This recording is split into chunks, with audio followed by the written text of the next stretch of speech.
Olá, turma, tudo bem com vocês?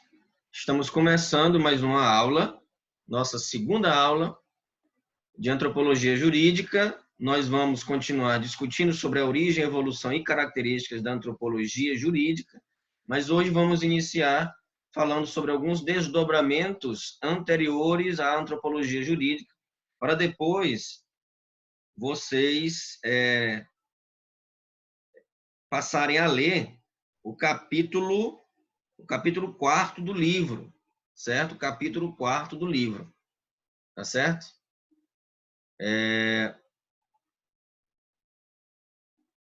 Então, vamos lá. Como eu ia dizendo, o capítulo 4º do livro vai falar sobre antropologia e direito.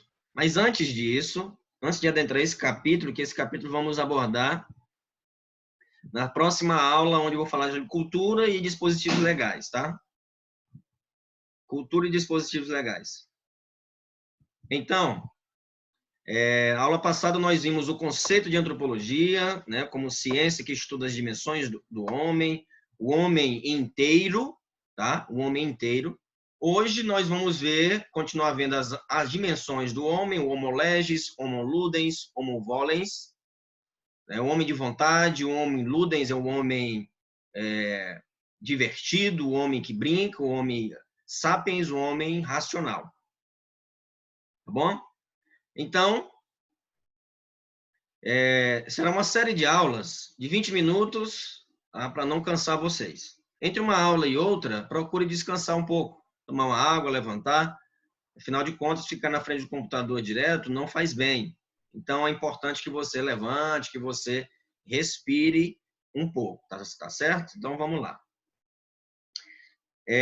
Nós vamos apresentar nessa aula as dimensões do homem. Antes de começarmos propriamente as dimensões, como é objeto de estudo do fórum,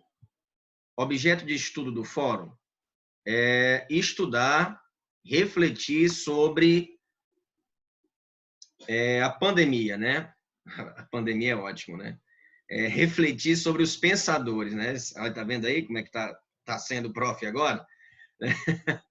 Não sobre a pandemia, também, né? Nós estamos isolados, mas a antropologia, não, vamos dialogar também sobre isso. Mais adiante, tá bom? Mas alguns conceitos fundamentais para o nosso estudo, para esse momento.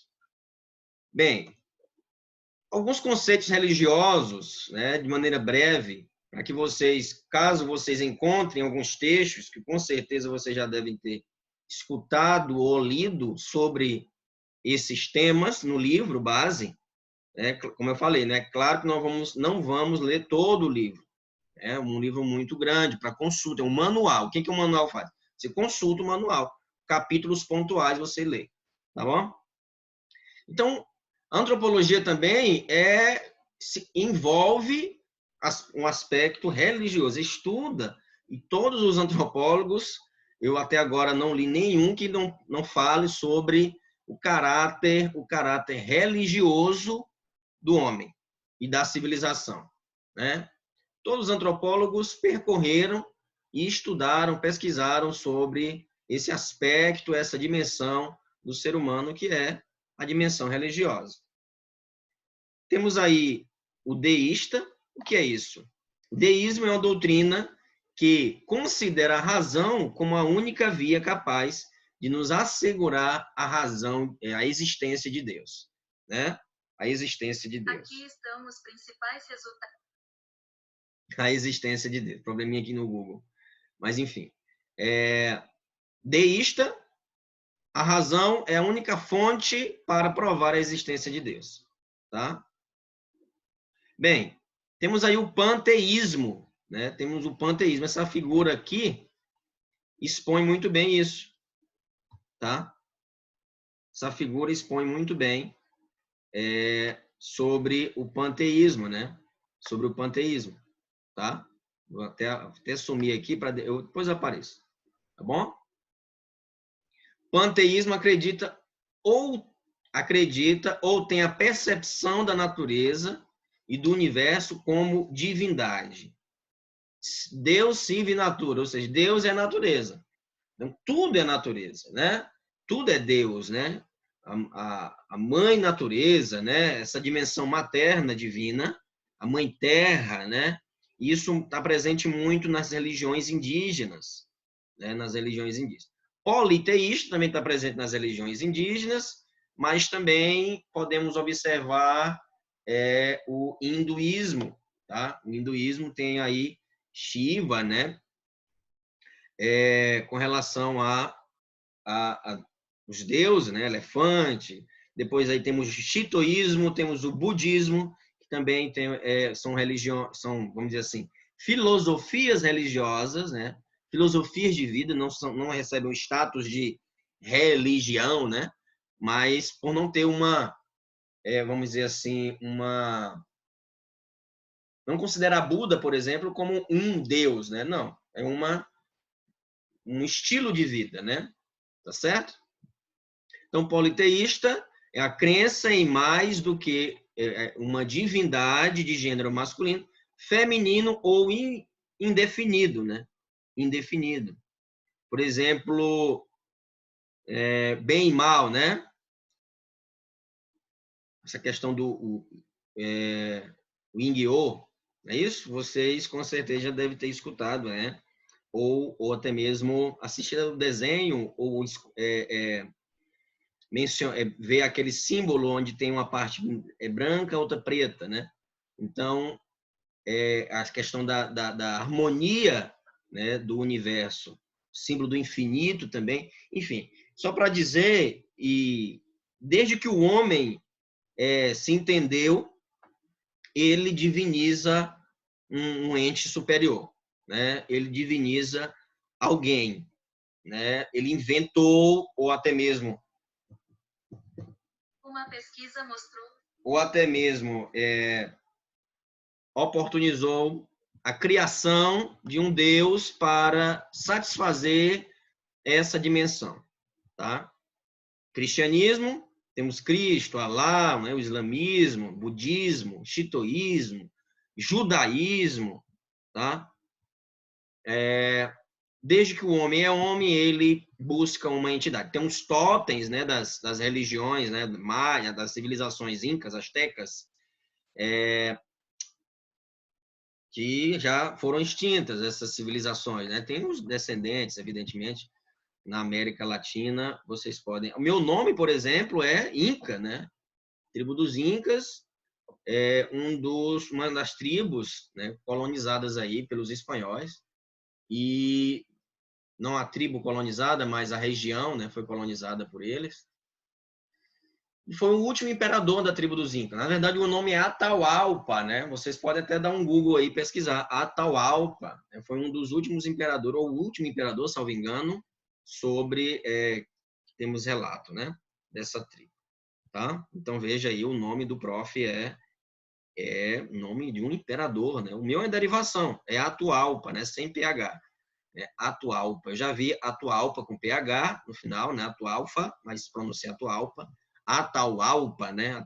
É até mais difícil chamar, mas algumas pessoas insistem em chamar Atahualpa. Nossa, você dobra a língua 3 vezes para falar meu nome, né? Atahualpa, é simples, né? Ou então me chame de Francisco, tá? Não tem problema. Não tem problema algum. Tá bom? Então, para dizer que nós estamos estudando antropologia e, através do estudo da antropologia também, nós estudamos essa dimensão religiosa do homem. Tá? Mas o que é o homem? O que é o homem? Eu pergunto a vocês, né, do segundo bloco, o que é o homem? Se vocês forem abordadas por alguém e te perguntarem, o que é o homem? Né? O que é o homem? Eita, mas professor, é uma pergunta muito misógina, né? É uma pergunta muito machista. Por que não pergunta o que é a mulher? Concordo com você. Inclusive, tem um livro aqui, O que é o Homem?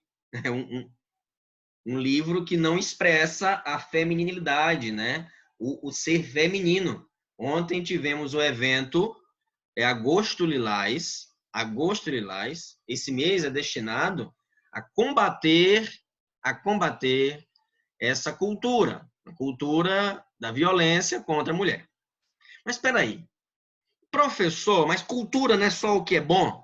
Por que que tem cultura da violência, cultura do ódio, cultura do racismo, cultura... Pois é. Cultura é tudo aquilo que o homem cria, né? Tudo aquilo que o homem cria e se torna um paradigma, vamos colocar assim, né?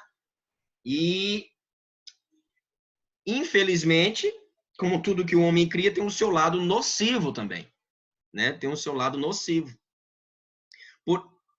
Eu entendo o termo cultura para edificar, certo? Edificar, para emancipar, tornar o ser humano melhor, tá? Agora, de fato, temos esses termos, né, que foi dado num consenso, cultura da violência, cultura, machismo estrutural é uma cultura, né? E aí? Infelizmente, tudo que o homem cria torna-se cultura e nem tudo que ele cria é edificante, né? Nem tudo que ele cria é edificante. Por isso nós temos falado tanto, né, de uma cultura da empatia, de uma cultura da solidariedade ou sororidade, né? Então, é uma cultura que deve ser também oportunizada, ventilada, divulgada.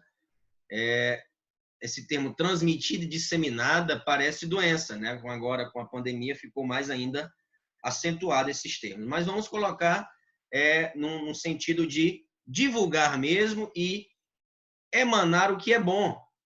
O que é bom, né? Não devemos propagar a cultura do ódio nas redes sociais. Vocês estão fazendo um trabalho sobre linchamento virtual. Sobre linchamento virtual. E aí? Né? Linchamento virtual. É uma cultura. Infelizmente, é uma cultura. Não edifica. É uma cultura que é degenerativa, né? Uma cultura que te coloca para baixo mesmo. Tá? Então, vamos combater essa cultura, essas pseudoculturas, melhor dizendo assim, essas pseudoculturas, com uma cultura de resistência, uma cultura de muito estudo, de inteligência, leitura, para combater essa ignorância que é o racismo, essa ignorância que é a xenofobia, essa ignorância que é o machismo, a misoginia, o sexismo. Segundo Giordano Bruno, e aí eu fiz questão de colocar um pensador de cada período, tá bom? Giordano Bruno, Idade Média, né? O homem é o cidadão de dois mundos, situa-se entre a eternidade e o tempo. Interessante que eu me lembro agora de um pensador que na próxima aula vamos estudar, chamado Georges Bataille. É um pensador francês, onde ele vai falar sobre a continuidade e a descontinuidade. A continuidade é viver eternamente. Nós buscamos a continuidade através da estética, por exemplo, né? Procedimentos estéticos. Nós não queremos envelhecer, temos medo da velhice e nos estiletamos, nos cortamos, né? No sentido de promover procedimentos estéticos, né? Não sou eu que tenho que caber na roupa, é a roupa que tem que caber em mim. Então, para que ficar com essa fissura do emagrecimento? Evidentemente, se estiver prejudicando a tua saúde, óbvio que você tem que fazer um regime, mas para que ficar com essa fissura do emagrecimento, tendo em vista que o que importa, de fato, é muito mais do que a estética corporal, a estética de sair numa foto magra, né? Enfim. É claro que, evidentemente, faz bem a autoestima, mas a vida não se resume a isso. A vida não se resume a isso. Então, somos pertencentes a dois mundos. A idade. O homem, para Aristóteles, veja que é bem machista, né? Não coloca a mulher, porque realmente o homem, ele se refere a homem e mulher nesse período. Hoje em dia, não. Hoje em dia, quando você utiliza o homem, você está sendo preconceituoso. Isso, mas isso é besteira, é frescura. Não, não, não. Não é besteira e não é frescura. Cada período tem uma evolução. Cada período tem um momento. Esse é o momento de utilizarmos também mulher, o termo mulher. Eu quero que vocês reflitam sobre isso. Simone de Beauvoir tem um livro chamado Segundo Sexo. Sempre o A fica entre parênteses, sempre o A fica entre colchete, sempre o A fica desprezado. O aluno, aí entre parênteses, aluna, né? Bota o Azinho de aluna, e quando se lê, não lembra da aluna, se referenciar a aluna, porque tá vendo, não precisa verbalizar. Precisa sim, precisa verbalizar sim. Por isso que em algumas postagens eu coloco primeiro aluna, depois aluno entre o O entre parênteses. Ah, mas isso é bobagem, isso é só estética. Não, não. Não é bobagem, não é só estilo de escrita. Não é só estilo de escrita. Representa muito para uma mulher que está lendo ali. Né? Representa, ela se sente protegida, querida e também amparada. E, claro, mais do que isso, representada. Representada. Certo? Então, fique ligado nas mensagens. Coloque. Valorize a mulher em primeiro lugar. Porque se não partimos de nós homens a cultura da igualdade, da equidade, não, de fato, não terá. As mulheres vão lutar, mas não conseguirão, porque temos que nos deixar atingir pelo feminino, tá bom? Então, adiante, coragem, vamos lá. O homem é um caniço pensante. Isso quem disse foi Blaise Pascal, né? O homem que inventou o celular? Não, não. Antes disso, tem uma máquina chamada calculadora, foi ele que inventou. É maior que o universo, porque pensa, nós pensamos. No entanto, e aí tem um adendo a essa frase, apesar de pensarmos, o homem destrói a sua própria casa. O homem destrói a sua própria casa, o seu próprio lar. Tá? Olha aí a luz, vamos mediar aqui para ficar melhor, para vocês me enxergarem melhor. Eu acho que está melhor. Melhorou aí? Acho que sim, né? Ah, vamos lá, vamos ver aqui. Sim, melhor. Tá. Um momentinho. Ah, ok. Tá. Melhorou. Tá melhor. Então, e dia 8, né? Nossa reunião ao vivo, né? Estou empolgadíssimo, né? Vai durar até 2 da manhã. Não, brincadeira, não vai durar até 2 da manhã. Vamos até o período, né? Que a gente tiver disposição para conversar. Não vamos ter essa limitação de tempo, apesar que temos as outras aulas, né? Tá certo, pessoal? Bem, o homem é o lobo do homem. Essa frase vocês conhecem, né? Essa frase vocês conhecem. O homem é lobo do homem. A mulher pode ser a loba da mulher? Pode sim. Né? O homem, apesar que estatisticamente prende-se mais homens do que mulheres, né?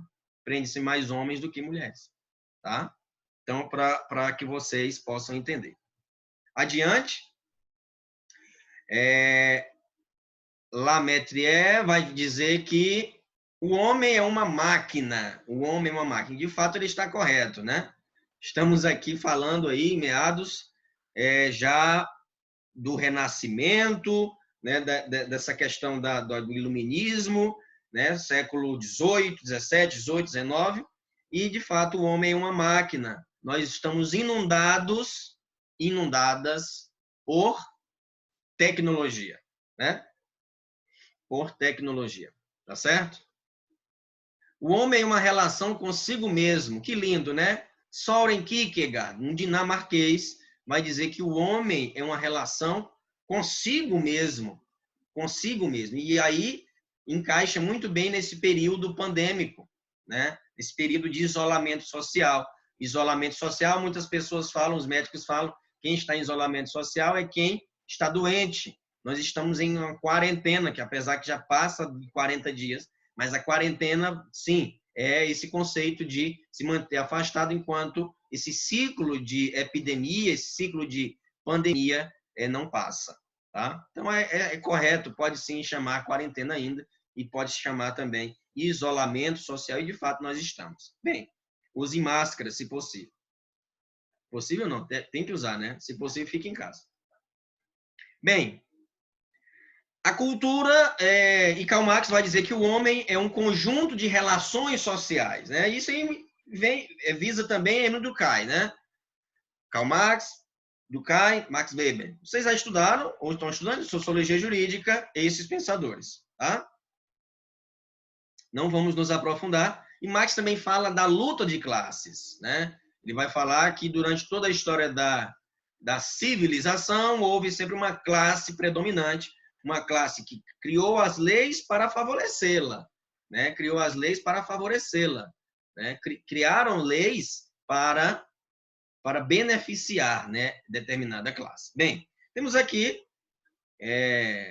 Darwin, Charles Darwin, e Haeckel, e ele vai dizer que o homem é um animal, ponto. O homem é um animal. Não vai dizer se é racional, se é irracional. O homem é um animal que se desenvolve, porém, aí, parênteses, de um gigantesco parêntese, ele pode, sim, aniquilar a sua própria espécie, né? Por isso que é um animal. Ele está protegendo os seus interesses, né? Os seus interesses, a sua família, o seu grupo, a sua clã, o seu clã, tá? O seu clã. É interessante essa abordagem, né? Que, de fato, infelizmente, é o que acontece. Infelizmente. É claro que, evidentemente, estamos falando aqui de uma abordagem biológica, né? Científica, falando, assim, desses dois cientistas, tá bom? Bem, adiante, nós vimos aqui Friedrich Wilhelm Nietzsche, né? Na medida que refletimos sobre o homem, diante do mundo e à luz de sua própria condição de ser pensante, se constrói a antropologia. Então, a antropologia se constrói à medida que nós refletimos sobre todas as dimensões humanas, não somente a jurídica, tá? Por isso que tem antropologia cultural, antropologia filosófica, antropologia social, né? Etiologia, tá? Então todas, arqueologia, todos são aspectos também da ciência antropológica, tá bom?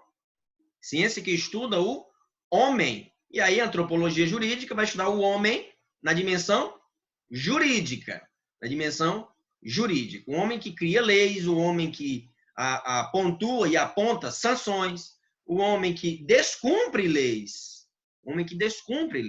com a própria cultura que vamos abordar em seguida. Bem, o homem é um animal doente. Friedrich Wilhelm Nietzsche, ele é um pensador existencialista. Eu particularmente gosto muito dele, apesar de estar com uma leitura parada, enferrujada, mas é um pensador que vale a leitura, né? Vale a leitura. Tem um livro chamado O Anticristo. Eita, vai falar mal das religiões. Não é que falar mal das religiões. Ele irá abordar e criticar, é claro, o cristianismo, né? Especificamente o cristianismo, pois os cristãos deturparam o cristianismo. E ele vai dizer que o cristianismo morreu na cruz, né? Morreu na cruz, com Cristo. Todos nós que nos intitulamos cristãos somos farsantes, né? Somos símios, e ele vai dizer, né? Não, de forma alguma com um tom racista. Ele vai dizer que nós somos bobalhões em pensar que podemos nos igualar a Cristo, né? Podemos nos igualar a Cristo e disseminar o cristianismo, né? Tendo em vista que muitos cristãos pregam a morte, né? Em nome de Deus, pregam preconceito em nome de Deus. Não sou cristão se eu ofendo uma religião de matriz africana. Não sou cristão se eu ofendo uma pessoa que é LGBTQIA+. Não sou cristão se eu sou contra o racismo, sou antirracista, mas maltrato uma mulher. Não. Se você é contra o racismo e não vê igualdade entre as mulheres, então você não defende a bandeira do antirracismo. Não tem como coabitar duas coisas, porque existem negras mulheres, né? Então, não tem como fazer isso. Então, é interessante pensarmos isso. Se você está ouvindo essa aula, se você está pensando, está refletindo sobre essas questões, entenda. Estamos aqui para fomentar, desenvolver uma cultura próspera, e não entenda próspera como dinheiro, né? Somente nesse sentido. Próspera quanto à humanidade, tá? Humanidade, tá bom? Certo? Então, vamos nos aventurar, sabe? Abrir nossa mente, dilatar nossos neurônios, para assim podermos absorver, digerir e viver humanamente bem com todos e todas, tá? Max Schiller, ele vai dizer que o homem é um erro da vida. Um erro, e aí temos que concordar, né? O homem é um erro da vida, né? O homem é o erro da vida. Mas por que o homem é o erro da vida? Pensem comigo, né? O homem é o erro da vida, mas em que aspecto está se referindo a isso? O que é erro, o que é vida, o que é homem? Para Schiller, né? Então devemos observar e a importância daí do conceito, né? Do conceito, tá? Então, o homem sendo um erro da vida, no sentido de não promover a vida, né? Ele não promove a vida apesar de tê-la, né? Ele emana uma cultura, uma pseudocultura, na verdade, uma cultura, né, de morte. E aí já falamos sobre Michele Mbembe, tá? Semestre passado, lembram? Sobre a necropolítica. Quem decide quem vai viver? Quem decide quem viverá? Hein? O homem é uma paixão inútil. Sartre, né? Um existencialista francês. O homem é uma paixão inútil. Tá? E não podemos entender inútil aí no sentido de se manter preso, e Sartre, defensor da liberdade, se manter preso a questões utensiliares, a questões instrumentais. O homem é um pastor do ser. O homem é o pastor do ser. E Heidegger também é um existencialista. Professor, estou curiosa por esses pensadores. Convido vocês a pesquisarem. Dá um Google, pesquisem. É importante a pesquisa, tá? Mas nós vamos adentrar na próxima aula nos antropólogos, e será uma aula 2.1.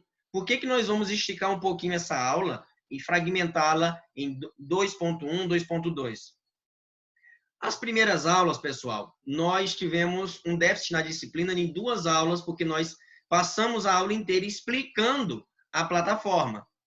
Numa disciplina de 36 horas, entenda, e por favor, compreendam a disciplina. Numa disciplina de 36 horas, é muito tempo, 2 aulas, para poder, assim, não gastar, não vou utilizar essa palavra, porque foi proveitosa a aula, mas não teve, vamos dizer assim, o rendimento da aprendizagem de vocês no que diz respeito à disciplina de antropologia jurídica.